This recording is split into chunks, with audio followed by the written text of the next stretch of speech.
प्रियवत् श्रीमहासरस्वत्यै नमः। श्रीगुरुभ्यो नमः। हरिः ॐ। ॐ मम इह वीरयध्वं मास्महे प्रजया मातनोभिर्मारथामद्विषते विश्वभूतानि सदृष्टमृडयाति नः। नमो अस्तु नीलग्रीवाय सहस्राक्षाय याश्च ते हस्त इषवः परभ्यश्च वो नमो नमः।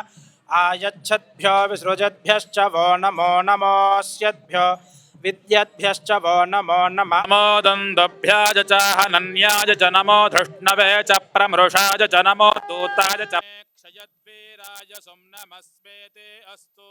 रक्षाजनो अधिजदेव ब्रूह्यथा जनः शर्म यच्छद्विष्टियं च वयं विस्मः।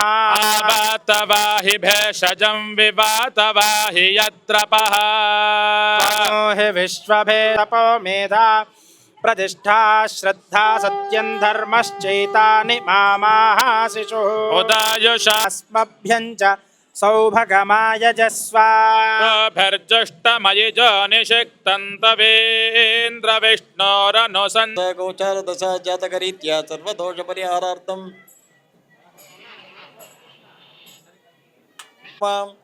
शिवध्यानपरायणाय नमः। तीक्ष्णकेशाय नमः। वेदभागाय नमः। विरूपाक्षाय नमः। वृन्दान् परमेश्वराय श्री नंदीश्वर समेत श्री परमेश्वराय नमः। परिपूर्ण महादेवाय त्र्यंबकाय त्रिपुरांतकाय त्रिकलग्निकालाय कालाग्निरुद्धाय नीलकंठाय मृत्युंजयाय सर्वेश